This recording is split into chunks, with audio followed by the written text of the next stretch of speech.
Hello guys, good morning all of you. कैसे हैं दोस्तों आप सभी? आई होप आप सभी मस्त होंगे, व्यस्त होंगे और ज़बरदस्त होंगे। दोस्तों, mister India wife super blogs के एक नए वीडियो में आप सभी का बहुत बहुत स्वागत है। दोस्तों, इस पूरे ब्लॉग को बहुत ही ध्यान से सुनिएगा। यह पूरा जो ब्लॉग है आज का, वो पूरी तरीके से प्रकृति पर निर्भर है और प्रकृति से संबंधित कुछ बातें हैं वही इस मुद्दे में हम शामिल करना चाहते हैं, क्योंकि काफ़ी ज़्यादा मन दुखी है। आप जानते ही होंगे, सुना ही होगा आपने कंचागाची बावली जंगल के बारे में, जो कि हैदराबाद में है, तेलंगाना में। इस समय काफ़ी ज़्यादा चर्चा में है, इसका न्यूज़ काफ़ी ज़्यादा आ रहा है और वहाँ की सरकार ने जो किया क्या ही कहा जाए। अचानक से जब सभी लोग सो रहे थे, पूरा हैदराबाद, पूरा तेलंगाना, पूरा भारत सो रहा था, तो वहाँ की सरकार ने अपने कुछ अधिकारियों को इन गाड़ियों के साथ भेज दिया उस जंगल में, जो कि 400 एकड़ का जंगल है। उस जंगल को साफ करने के लिए, उसकी सफाई करने के लिए। अब सोचिए, वहाँ की जो सरकार है ना, उसकी ड्रीम प्रोजेक्ट है इस जंगल को साफ करके वहाँ पे आईटी पार्क बनाना। ये कैसे हो सकता है? किसी सरकार का ड्रीम प्रोजेक्ट ऐसा कैसे हो सकता है जिससे पर्यावरण को इतनी हानि हो? पता है आपको, यहाँ विविध प्रकार के पेड़ पौधे, पशु पक्षी, मोर, हिरन इत्यादि रहते हैं और इससे जो इतनी भीषण तबाही हुई क्या ही कहा जाए। और यहाँ पे जितने ज़्यादा पशु पक्षी थे, बहुत सारे मारे गए। यहाँ पे साफ़ सफाई करके आग भी लगाई गई। वो तो कहिए, शुक्र मनाइए कि सुबह होते होते लोगों को पता चला और इस पे अनेकों अभियान चलने लगे। आप ये देख सकते हैं, जो वीडियो आए हैं वहाँ से, ये इतने सारे ये पक्षी मर चुके हैं, क्या बताया जाए। मतलब सोच के ना हृदय जो है कांप उठता है। इतना दर्द हो रहा है, इतना दुख हो रहा है इन्हें देख के। ये भी तो हमारी बीच के ही हैं। आखिर हम इतने निर्दयी कैसे हो सकते हैं? कोई सरकार इतनी निर्दयी कैसे हो सकती है? और सिर्फ विकास के लिए, ये विकास है। आईटी पार्क हम बना लेंगे, उससे क्या हो जाएगा? ये बहुत बड़ा विकास है। किसी जंगल को काट के, ये देख रहे हैं आप, ये हिरन है, ये घूम रहे हैं, ये आ रहे हैं, हमसे मदद मांग रहे हैं।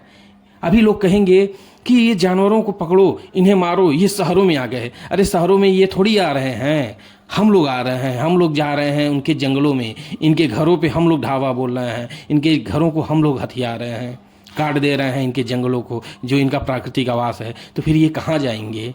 आखिर दर्द क्यों नहीं उभरता है? वो तो शुक्र मनाइए कि सुबह लोगों को पता चल गया और फिर लोगों ने इसके खिलाफ मोर्चा खोल दिया।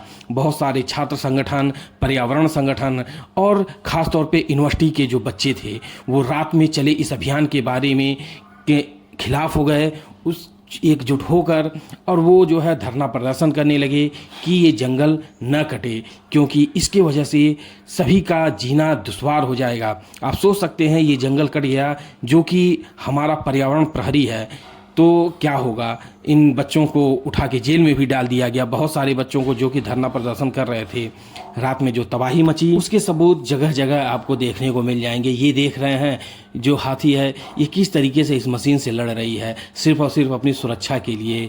ये पागल थोड़ी हो गई है बस। लेकिन क्या कहा जाए, सरकार जो है इन आंदोलनकारियों को मार रही है, पीट रही है, पुलिस लाठीचार्ज कर रही है।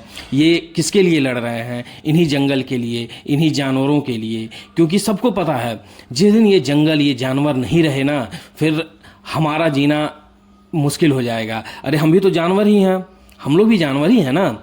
ये जैसे ये जानवर वैसे हम। बस ये है कि जो विकास की जो प्रक्रिया है, उसमें हम थोड़ा सा आगे निकल गए, हम ज़्यादा विकसित हो गए और विकसित होने का खामियाजा ये भुगत रहे हैं। ये तो कहिए, कुछ संगठनों का आप देख सकते हैं, ये जो संगठन है किस तरीके से आके हमारी रक्षा कर रहे हैं, इन जंगलों को बचाने के लिए तत्पर हैं। और जिस दिन ये जंगल नहीं रहे ना, ये आप देख सकते हैं ना, यही विनाश होगा हर जगह, क्योंकि इसी पे निर्भर हैं हम लोग, प्रकृति पे ही निर्भर हैं। और प्रकृति कहती है कि अगर मेरी सुरक्षा नहीं करोगे ना, तो जिस दिन हम तबाही मचाएंगे उस दिन सब कुछ खत्म हो जाएगा। आप ये देख सकते हैं, लगातार ये जो विनाशकारी परिणाम आ रहे हैं पूरी पृथ्वी पे, ये उसी का ही परिणाम है। जो हम लोग लगातार प्रकृति के साथ छेड़छाड़ कर रहे हैं, उसका ही परिणाम है। कहीं सुनामी आ रहा है, कहीं भूकंप आ रहा है, कहीं बाढ़ आ रहा है, कहीं भूस्खलन हो रहा है, कहीं हिमस्खलन हो रहा है। ये हमारे ही खिलवाड़ हैं। प्रकृति के साथ जो हम लोगों ने खिलवाड़ किया है ना, उसी का खामियाजा हम सभी को भुगतना पड़ रहा है। सचेत हो जाओ, सोचो, अपने हृदय में मानवता, इंसानियत को जगाओ, बचा के रखो। हम विकास तभी कर सकते हैं जब हम समावेशी विकास करेंगे, हम प्रकृति को साथ में लेके चलेंगे। लेकिन हम ऐसा कर रहे हैं कि सब कुछ हम नाश करने पे तुल गए हैं कि पूरी प्रकृति खत्म हो जाए, कोई दिक्कत नहीं है, हम विकास करते रहें। अरे वो विकास होगा, वो विकास तो खत्म हो जाएगा, 5 मिनट भी नहीं टिकेगा वो विकास। क्योंकि प्रकृति जब अपने कहर ढाने पे आ जाएगी ना, जब प्रकृति का संतुलन बिगड़ेगा तो कुछ भी नहीं बचेगा। और कुछ लोगों की जो मानसिकता खराब है, उसका खामियाजा समूचे मानव प्रजाति को भुगतना पड़ेगा। तो इसलिए दोस्तों, आप सभी मिलकर इसके खिलाफ आंदोलन उठाएं।